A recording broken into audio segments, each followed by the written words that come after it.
लोकसेवा आणि राज्यसेवा या दोन्ही एक्झामसाठी फाउंडेशन कोर्स अत्यंत महत्त्वाचा असतो, कारण त्यामध्येच आपला एक पाया तयार होतो. जे आपले जनरल स्टडीचे जे विषय असतात, इतिहास, भूगोल, पॉलिटी समजा, किंवा समाज किंवा बाकीचे नीतिशास्त्र वगैरे ह्यासारखे सब्जेक्ट जे असतात, त्यासाठी आपल्याला आपल्या संकल्पना म्हणजेच कॉन्सेप्ट आपल्या क्लिअर असणे, त्यांचं इंटरलिंकिंग वगैरे यासारख्या बाबी आपल्याला फाउंडेशन कोर्समध्ये शिकवल्या जातात.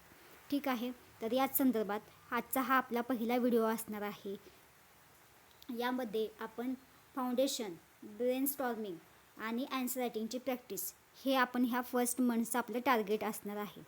तर सुरू करूया आजच्या पहिल्या सेशनला. आपण शाळेमध्ये शिकताना गणित, भूगोल, पर्यावरण, विज्ञान, इतिहास, भाषा यासारखे विषय शिकत असतो. पण त्याचबरोबर जेव्हा राज्यसेवेची तयारी करतो किंवा लोकसेवेची तयारी करणाऱ्या विद्यार्थ्यांना बाकीचे विषय जसे की समाजशास्त्र म्हणा, तत्त्वज्ञान, राज्यव्यवस्था, सुरक्षा किंवा जे काही टेक्नॉलॉजी असेल या संदर्भात सुद्धा आपल्याला माहिती मिळवणे किंवा अभ्यास करणे तितकेच महत्त्वाचे असते. कारण एखाद्या ऑफिसरला ह्या सगळ्या बाबी त्याच्या जॉबमध्ये किंवा त्याच्या कामामध्ये उपयोगी पडत असतात. ठीक आहे, पण जेव्हा आता ह्याच बाबी आपल्याला उत्तरलेखनामध्ये वापराव्या लागतात. आता त्या कशा वापरायच्या असतात ते मी तुम्हाला इथे सांगते.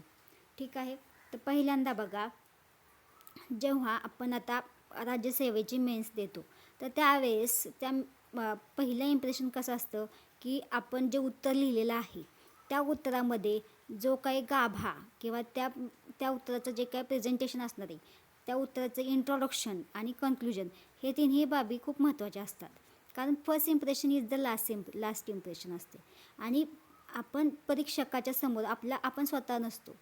तिथं काय असतं, आपला पहिल्यांदा पेपर आपल्याला रिप्रेझेंट करत असतो. मग त्या पेपरमध्ये अशा कोणत्या बाबी असतात की त्यामध्ये परीक्षकाचं लक्ष वेधलं जाईल किंवा बाकीच्या विद्यार्थ्यांपेक्षा तुम्हाला जास्त गुण मिळतील, अशा प्रकारे आपल्याला ते उत्तर लिहावं लागतं. ठीक आहे, तर याच संदर्भात बघा गणित, भूगोल, पर्यावरण हे जे विषय आहेत, तर या विषयामध्ये जेव्हा आपण राज्यसेवेची तयारी करत असतो तर त्यावेळेस आपल्याला अंडरस्टँडिंग द रूट कॉज, म्हणजे आता एखादी संकल्पना असेल, ठीक आहे, तर त्या संकल्पनेचा महत्त्वाचा रूट कॉज काय आहे ते आपल्याला माहिती करून घ्यायचं असतं. पुढं काय असतं की जे काही त्यामध्ये दोन संकल्पना असतील किंवा कॉन्सेप्ट असतील किंवा कोणतेही म्हणजे माहिती असेल, याचं उदाहरण मी तुम्हाला पुढच्या इथे नेक्स्ट याच्यामध्ये दिलेलंच आहे. पण आधी ह्या ज्या महत्त्वाच्या बाबी आहेत, understanding the root cause, knowing differences, ह्या सगळ्या बाबींचा विचार करावा लागतो. त्याचबरोबर करंट अफेअर्सचं लिंकिंग जे असतं, म्हणजे समजा एखादी चालू घडामोडीमध्ये कसं होतं, इतिहासातलं एखादी चालू घडामोडी आपल्याला म्हणजे पेपरमध्ये येते न्यूज, आणि त्याचं लिंक कुठं लागतं, जे काही आपण प्राचीन इतिहासामध्ये वाचलेलं असतं, जे काही आपण ज्या भीमबेटका गुहा वगैरे आहेत, मग तिथले एखादं काय समजा काय ते आर्किओलॉजिकल डिपार्टमेंटला काही उत्खननामध्ये काही सापडलं तर त्या गोष्टीशी आपल्याला लिंक लावावी लागते. मग तीच उत्तरामध्ये आपण कसं रिप्रेझेंट करायला हवं, तर या संदर्भात हाचा व्हिडिओ असणार आहे. त्याचबरोबर त्या गोष्टीच्या मागचं लॉजिक काय आहे, किंवा आता समजा आपण एखादी माहिती वाचली तर माहिती वाचल्यानंतर आपल्याला विचार करणं किंवा त्याचं मनन करणं तितकंच महत्त्वाचं असते. कारण जेव्हा एखादा ऑफिसर म्हणजे त्या दृष्टीने आता आपण सिरियलमध्ये पाहतो बघा, CID वगैरे अशा प्रकारच्या सिरियल्स वगैरे असतात, त्यामध्ये ते कसे एकदम तर्क लावत असतात, लॉजिक लावत असतात, अरे हां असं घडलं असेल तसं घडलं असेल. मग तो बेस कसा तयार होतो, तर तो बेस ह्यासारख्या विचारांमुळे, ह्यासारख्या गोष्टींमुळे तयार होतो. ह्याच गोष्टी जसे की WH मेथड आहे, पिस्टल मेथड आहे, यासारख्या मेथड तुम्हाला ह्या व्हिडिओमध्ये मी दिलेलंच आहेत. त्याचंही आपण ॲनालिसिस करूया. म्हणजे एखाद्या विषयाची पायाबांधणी कसं असतं तर ते आपण ह्या व्हिडिओमध्ये पाहणार आहोत. त्याचबरोबर टॉपिकचं इंटरलिंक हे सुद्धा तुम्हाला सांगितलं आहे. आता हे सगळं मी इथं तुम्हाला दिलेलं आहे, ह्याचं आपण एक उदाहरण पाहूया, म्हणजे तुम्हाला जे काय मी बोलते आहे त्याचं तुम्हाला एक थोडंसं असं स्ट्रक्चर तयार होईल की आपण काय शिकणार आहोत. आता समजा बघा, इथं आधी थोडंसं 1857चा इतिहास हा टॉपिक आपण इतिहास सुरू करूया. तर त्यामध्ये एक फॉर एक्झाम्पल दिलेलं आहे 1857चा उठाव. ठीक आहे, मग आता आपण जर अभ्यास करत असतो, इतिहासाचं पुस्तक जेव्हा वाचतो आपण, तर त्यावेळेस आपण वाचताना कसं वाचतो, जस्ट एक गोष्ट आहे म्हणून तसं वाचतो, किंवा काही असं घडून गेलेलं आहे वगैरे अशा टाईपमध्ये आपण इतिहास म्हणजे आपण असं वाटतं का पाक खूप असं आपण जन्माला आलो नाही, मग ते खूप खूप वर्षापूर्वीचं काय काय घडलेलं असेल. बट ठीक आहे, ते घडलेलं असते. पण त्या गोष्टीचा विचार करताना आपल्याला बाकीच्या गोष्टी म्हणजे आता बघा 1857चा उठाव ह्याच्या संदर्भात आपण प्रिलियम्समध्ये काय असतो, त्याच्या डेट्स वगैरे किंवा कुठं कुठं घडला, तिथले लोकेशन, त्यांचं नेतृत्व कोणी केलं, ह्या प्रकारचे आपण प्रश्न वाचतो. पण जेव्हा आपल्याला उत्तर लेखन लिहायचं असतं, जे उत्तर लिहायचं असतं, मग त्यावेळेस आपल्याला ते जे आपण जी माहिती गोळा केलेली आहे ती कशा प्रकारे रिप्रेझेंट करायची. पण अभ्यास करताना सुद्धा 1857चा उठाव, तर त्या आधीचा घटनाक्रम कसा होता, म्हणजे इतिहास जेव्हा वाचत असतो आपण राज्यसेवेसाठी, तर तो कसा वाचायचा असतो. आता हा 1857चा उठाव घेतला, तर त्यासाठी आधीचा घटनाक्रम म्हणजे 1857च्या आधी काहीतरी घटना घडल्या असतील, XYZ घटना घडल्या असतील, आणि त्या घटनेचा परिणाम म्हणजेच 1857चा उठाव झाला असेल. मग 1857चा उठाव झाला म्हणजे तो काय असणार आहे की ॲक्च्युअल सिच्युएशन असणार आहे. मग 1857चा उठाव झाल्यानंतर सुद्धा काही घडामोडी घडलेल्या असणार आहेत, ज्या की नंतरच्या घटनाक्रम असणार आहेत. म्हणजे जेव्हा इतिहासाचा आपण अभ्यास करत असतो, त्या इतिहासाची पायाबांधणी कशी करायची असती, तर असं टॉपिक लिंकिंगने करायची असते. आता अशाच प्रकारच्या अजून भरपूर साऱ्या मेथड्स आहेत, जसे की मल्टी डायमेन्शनल अप्रोच म्हणा. तर तो त्याच्या ज्या पद्धती आहेत त्या ह्या व्हिडिओमध्ये तुम्हाला सांगितलेल्या आहेत. वन बाय वन आपण एक एक कॉन्सेप्ट क्लिअर करूया आणि एक एक आपण स्लाईड जे काय आहे ते माहिती समजून घेऊयात. ठीक आहे, आता ह्याचंच एक्झाम्पल मी पुढे फॉलो केलेलं आहे. काय केलेलं आहे, उदाहरण बघा काय सांगितलं आहे 1857चा उठाव. आता ह्यामध्ये बघा जे आपण पहिल्या ज्या 5 बाबी घेतलेल्या, अंडरस्टँडिंग द रूट कॉज म्हणजे काय, मूळ कारण समजून घेणे. आता बघा 1857चा उठाव, आता त्यावेळेचं काय होतं मूळ कारण, म्हणजे तत्कालिक कारण होते. आपण जेव्हा उत्तरामध्ये लिहितो तत्कालीन कारण आणि आधीच्या काही घडामोडी घडलेल्या असतील तर त्याचंही कारण असतं. मग केवळ काळजांचे तात्कालिक कारण न पाहता मूळ कारणाचा शोध घेणे. जेव्हा आपण पुस्तक वाचत असतो तर त्यावेळेस पुस्तकामध्येच नोट डाऊन करून ठेवायचं, किंवा वहीमध्ये तसे शॉर्ट नोट काढून घ्यायच्या, की जेणेकरून आपल्याला ते पुढच्या वेळेस रिव्हिजनला ते म्हणजे उपयोगी होईल आणि डबल आपल्याला ते पुस्तक सारखं वाचावं लागणार नाही. हे शॉर्ट नोटमध्ये काढून घ्यायचं. त्याची आर्थिक कारणे काय होती, ब्रिटिशांचे महसूल धोरण, हस्तउद्योगांचा त्रास. आता ह्या संदर्भात आपल्याला एक वाक्य तर तयार करताच येतं. ठीक आहे, हस्तउद्योगांचा त्रास होत गेला वगैरे वगैरे आपण लिहू शकतो. राजकीय कारणे म्हणजे असं लिहिताना पण कसं लिहायचं की आर्थिक कारणे वेगळी लिहायची, राजकीय कारणे वेगळी लिहायची. डलहौसी प्रत्येक विधान म्हणजे आपल्याला जे आपण उत्तरामध्ये लिहिणार आहोत ॲट दॅट मुवमेंटला, तर त्यावेळेस जे उत्तरामध्ये लिहिणार आहोत त्या संदर्भात तशाच प्रकारच्या नोट्स आपण अगोदरच वहीमध्ये काढून ठेवायच्या. ठीक आहे, आणि अभ्यास करताना सुद्धा म्हणजे वाचताना सुद्धा एक गोष्ट वाचते असं न वाचता ती एक इन्सिडंट घडलेला आहे तुमच्यासमोर, तो इन्सिडंट घडत आहे अशा प्रकारे तो अनुभव घेऊन रीड करायचा. म्हणजे काय होतं, आपल्या मेमरीमध्ये ते स्टोअर राहतं. पुढचं काय, नोईंग डिफरन्स. आता जो हा 1857चा उठाव झाला, ठीक आहे, ह्या उठावाचं स्वरूप कसं होतं, वेगवेगळ्या भागामध्ये आपल्याला माहिती आहे, वेगवेगळ्या भारताच्या वेगवेगळ्या भागामध्ये वेगवेगळ्या प्रकारचं होतं. उत्तर भारतामध्ये अत्याधिक तीव्र होतं, पण दक्षिण भारतामध्ये त्या तुलनेने कमी होतं. मग तो डिफरन्स आपल्याला ओळखता आला पाहिजे, कारण की अशाच प्रकारचे जे प्रश्न असतात की राज्यसेवेमध्ये विचारलेले असतात, सर्व बाजूंनी विचार करून ते लिहावे लागतात. आणि प्रश्न आयोग कोणत्या पद्धतीने विचारेल हे आपल्याला शाश्वती नाही. त्यामुळे आपल्याला एखाद्या गोष्टीचा 360 अँगलनी विचार करून त्याच्या नोट्स अगोदर प्रिपेअर करून आपल्याला तयारीत राहणं, म्हणजे त्याचा अभ्यास आपण सतत केला पाहिजे, अशा तयारीत राहणं हे खूप महत्त्वाचं असतं. नेतृत्वामधील फरक. आता बघा झाशीची राणी, बहादूर शाह हे आपण हे वाचत असतो, पण आता बघा ह्यांच्यामध्ये काय होतं, वैयक्तिक आणि राजकीय उद्दिष्टामधील फरक. आता झाशीची राणी कशासाठी लढत होती, फक्त तिच्या छोट्याशा आपल्या त्या राज्यापुरती लढत होती. बहादूर शहाचं कारण वेगळं होतं, नानासाहेबांचं कारण वेगळं होतं. म्हणजे हे काय जो डिफरन्स आहे तर त्या डिफरन्सनी सुद्धा किंवा त्या अँगलने सुद्धा आपल्याला तो इतिहास वाचणं खूप महत्त्वाचं असतं. पुढचं काय आहे की इंटरलिंकिंग ऑफ टॉपिक्स म्हणजे विषयांचे परस्पर संबंध. आता हे जे आहे हे ॲट दी एंड तुम्हाला समजत जाईल की आपण इतिहासाचा संबंध आपण भूगोलाशी कसा लावतो. किंवा आत्ता UPSCच्या PYQमध्ये सुद्धा विचारलेलं होतं की पानिपतचं युद्ध ते तिथंच म्हणजे त्या ठिकाणीच का झालं, अशा टाईपमध्ये प्रश्न होता. मग त्या संदर्भात आपल्याला तिथल्या भूगोलाचं म्हणजे भौगोलिक संरचना कशी आहे किंवा त्या संदर्भात आपल्याला अभ्यास करणं म्हणजे तिथली माहिती असणं तिथं खूप मोठं मैदान होतं वगैरे. त्या संदर्भात जे काही परस्पर संबंध लागतो इतिहासाचा भूगोलाशी म्हणा किंवा इतिहासाचा अर्थव्यवस्थेशी म्हणा, तर ते संबंधसुद्धा आपल्याला अगोदरच आपल्या नोट्समध्ये प्रिपेअर असणं गरजेचं असते. म्हणजे उठावाची केंद्रे कुठं होती? मेरठ, दिल्ली, कानपूर या गंगा यमुना मैदानाच्या प्रदेशात का केंद्रित होती? तर त्या संदर्भात आपल्याला आधीच माहिती वाचलेली असल्याने काय होतं की तर आपल्याला जास्त विचार करावा लागत नाही. तिथली जमीन जी होती ती सुपीक होती. ब्रिटिशांच्या आर्थिक धोरण तिथं ऑब्विसली जिथं जास्त सुपीक जमीन तिथं जास्त पिकणार आणि तिथले जास्त शोषणसुद्धा तिथलेच करणार जास्त ब्रिटिश लोक.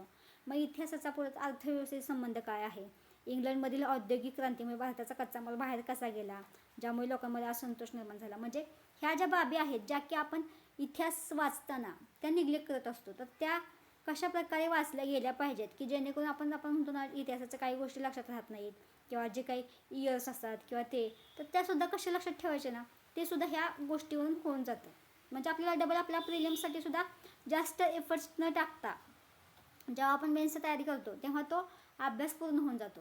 आता लॉजिक बिहाइंड काय आहे? उठाव अयशस्वी होण्यामागील तर्क कोणते? तर का त्यावेळेस भारतीयांकडे आधुनिक शस्त्रास्त्रे होती का? तर नव्हती. सगळे तलवार घोडे त्या ह्यानीच लढत होते. किंवा जे काय केंद्र हे आपण वाचलेलं असतं. कशाचा अभाव होता, कधी शिस्तीचा अभाव होता. तसं ब्रिटिशांच्याकडे होतं का? ते आधुनिक लष्करी तंत्रज्ञाने प्रगत होते. हे झालं. आपण हे त्रिकोण का पाहिलेलं होता. त्रिकोणामध्ये काय पाहिलेलं होतं? त्याच्या आधीची कारणे पाहिली होती. इथं ॲक्च्युली इन्सिडेंट आणि इथं परिणाम पाहिलेला होता. मग आता म्हणजे त्यानंतरचा परिणाम काय झाला? उठावानंतर काय झालं? ईस्ट इंडिया कंपनी सत्ता संपवून थेट ब्रिटिश क्रमांक सत्ता आली. कारण ब्रिटिशांना प्रशासनात आमूलाग्र बदल करायचा होता. ठीक आहे.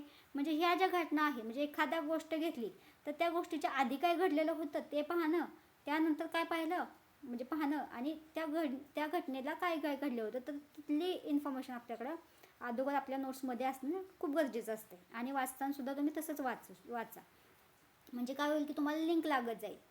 अजून काय? आता हे जेव्हा तुम्ही करंट अफेअर्स वाचता तर करंट अफेअर्स वाचताना तर त्या समकालीन जे संदर्भ असतात. समजा आता बघा अलीकडेच एक्झाम्पल लिहिलं होतं. उठावाशी संबंधित असलेल्या ऐतिहासिक स्थळाला राष्ट्रीय वारसाचा दर्जा मिळाला. झाशीचा किल्ला किंवा मेरठचा असं इथं दिलेलं आहे. हे पेपरमध्ये न्यूज आलेली होती.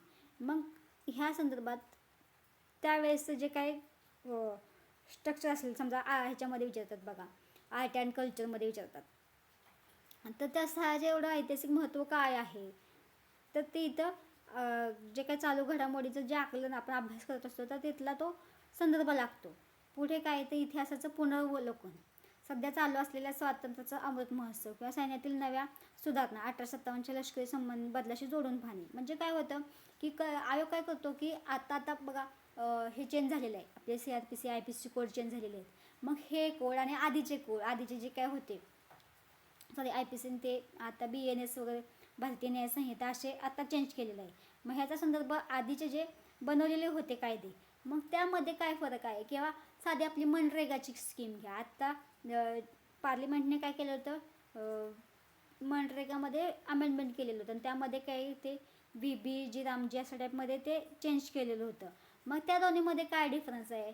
मग त्याचं ॲनालिसिस जे काय ॲनालिसिस असतं ते करणं खूप गरजेचं असते. कारण लोकसेवेला किंवा राज्यसेवेला हे खूप महत्त्वाचं असते की जो विद्यार्थी आहे किंवा जो उमेदवार आहे तो सगळ्या बाजूनी सारासार विचार करतोय का,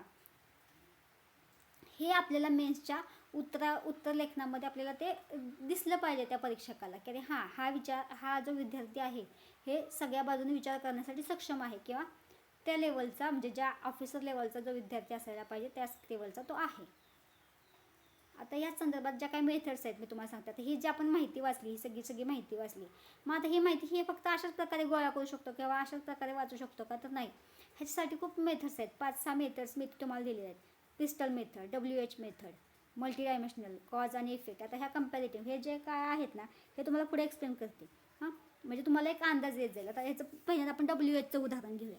आपल्याला हे लहानपणापासून माहिती आहे. WH म्हणजे काय की प्रश्न कसे विचारायचे की आता बघा इथं बॅटल ऑफ प्लासी घेतलेली आहे, प्लासीची लढाई. ठीक आहे. WH प्रश्न कोण होतं? ठीक आहे. म्हणजे प्रश्न WHने सुरुवात होणार त्या स्टेपमध्ये आपण स्वतःला विचारत जायचं. प्रमुख व्यक्ती कोण आहेत, पात्रे कोण आहेत?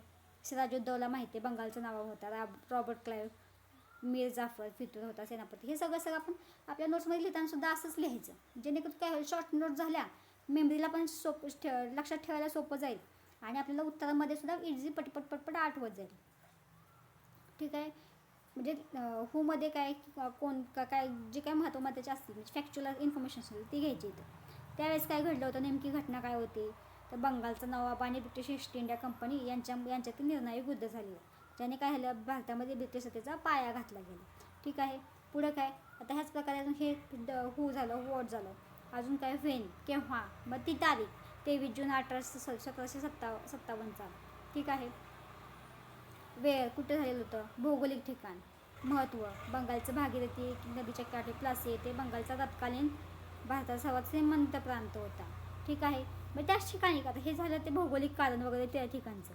मग अशा प्रकारे जेव्हा अभ्यास करत असतो ना, तर ही मेथड खूप सोपी आहे की आपण प्रश्न विचारायचे स्वतःलाच की अरे हां हे कधी झालं, ते कुठं होतं, काय असं, अशा प्रकारचे प्रश्न विचारत जायचे. मुख्यत्वे काय करायचं, व्हाय आणि हाव हे दोन महत्त्वाचे असतात. कारण ह्या अशा प्रकारचे जे उत्तर लेखनामध्ये आपल्याला जी उत्तर लिहावी लागतात ती अशाच प्रकारचे असतात. कारण आयोग पण असं विचारतो, मूळ कारणे किंवा त्याचा काय परिणाम काय झाला अशा प्रकारे विचारत असतो. बघा इथे, ब्रिटिशांनी काय केला, व्यापार सवलतीचा दस्त गैरवापर केला, नवाबाच्या परवानगीशिवाय फोर्ट विल्यमची तटबंदी केली, कांदार कोठडीची घटना, ही झाली काय कारणे.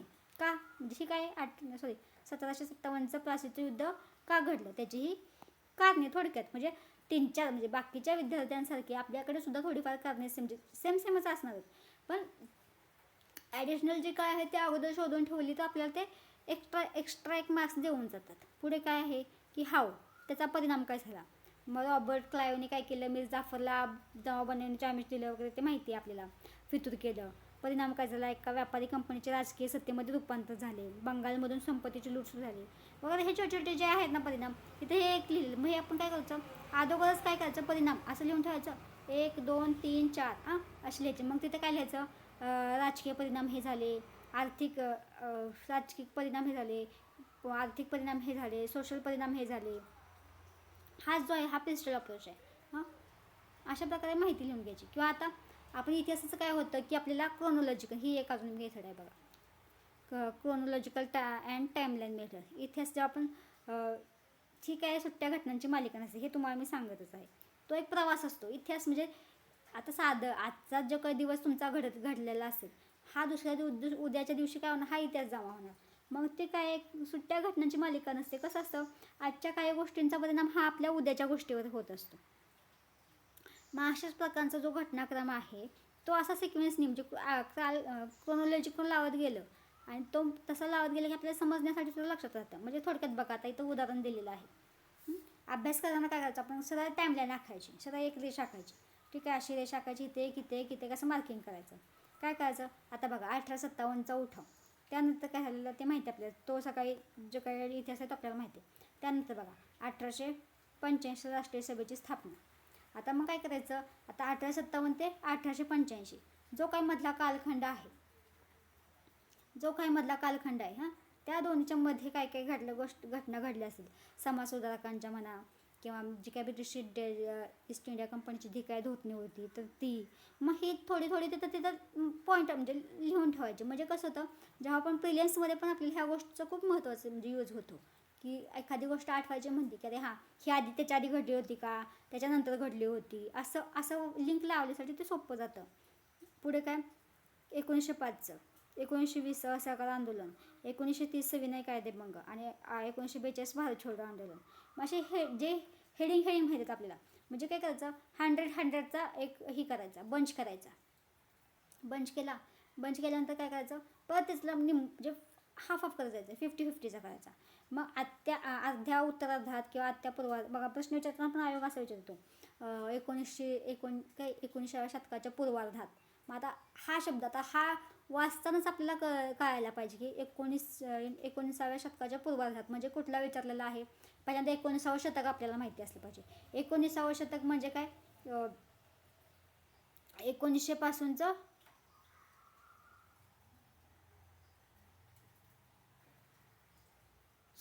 1800 पासूनचं 19वे. ठीक आहे, हे झालं 19वे शतक. मग त्यामध्ये काय काय की त्या पूर्वार्धामध्ये मग तिथला आधीचा हाफ सेंचुरी, मग ती 1800 पासूनची 1850पर्यंतची सेंचुरी, मग ही ह्याची पूर्वार्धवादी, उत्तरार्ध म्हणजे त्याच्यानंतरचं असं. मग ह्या गोष्टी आपल्याला त्या अगोदर माहिती असल्या की ते आपल्याला इझी पडतात. ठीक आहे. म्हणजे काय होतं, मुख्य उत्तर लिहिताना इव्हेंटचा क्रम चुकत नाही, हे महत्त्वाचं असतं. आणि ही एक इम्प्रेशन असते की हां, हे date to date, cut to cut असं डेट्स लिहिलेलं आहेत, ह्याला सगळं म्हणजे ते एक इम्प्रेशन असते की हाय ना अभ्यास भरपूर केलेला आहे आणि ते डेट त्यांना परफेक्टली डेटसुद्धा त्या उत्तरामध्ये दिसतं आहे, म्हणजे ह्यानं अभ्यास किती परफेक्ट केलेला असेल, अशा टाईपमध्ये असं इम्प्रेशन पडतं. ठीक आहे. पुढचा मुद्दा काय आहे की कॉज अँड डिफेक्ट. हां, तोच मी पहिला आपण त्रिकोण जो काढलेला होता, त्रिकोण तो घटना, कारण, परिणाम पद्धत. मग ह्यामध्ये बघा, नाही तर तुम्ही त्रिकोण करू शकता किंवा 3 कॉलमसुद्धा करू शकता.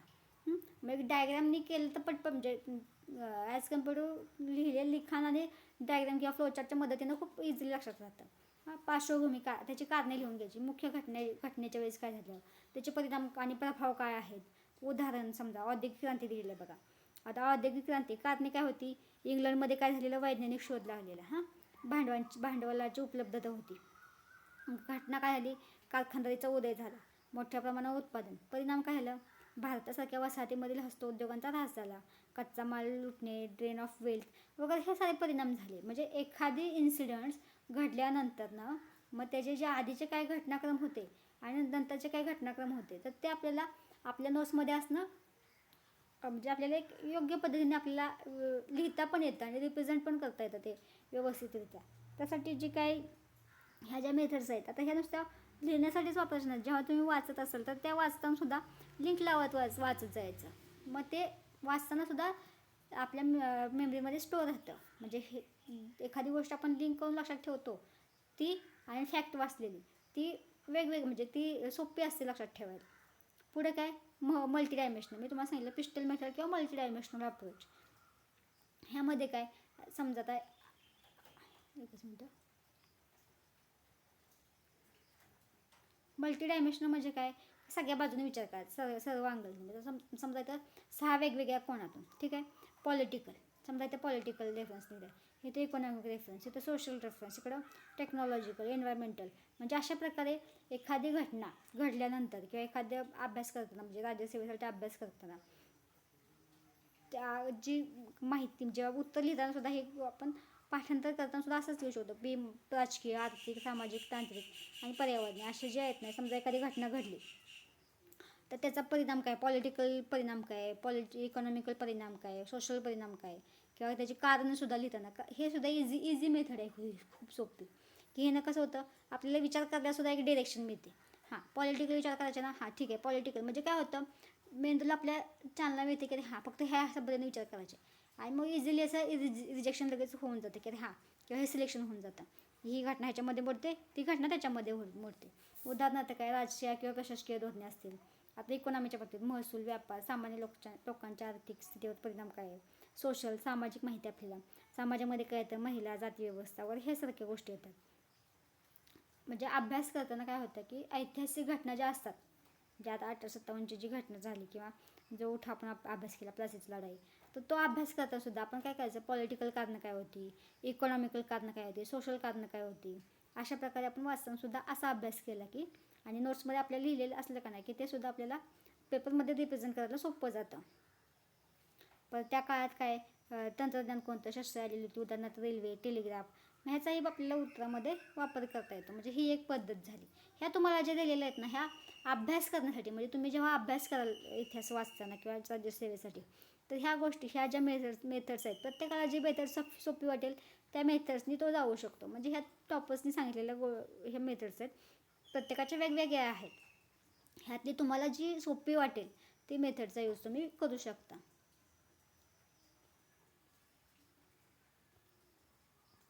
तुलनात्मक मेथड, कंपॅरेटिव्ह मेथड कसे करावे, 2 मुद्द्यातील साम्य, फरक, डिफरन्सेस लिहायचं. सरळ आपण डिफरन्स लिहितो ना, फरक, हां इथं ही पद्धत, इथं ही पद्धत, मग ह्या पद्धती काय झालं, ह्या पद्धतीमध्ये काय झालं, आणि त्या पद्धतीने आपण म्हणजे डिफरन्स वगैरे विचारतात. डिफरन्स ह्या दोन्हीमधला कंपॅरेटिव्हली स्टडी विचारतात, ॲनालिसिस विचारतात.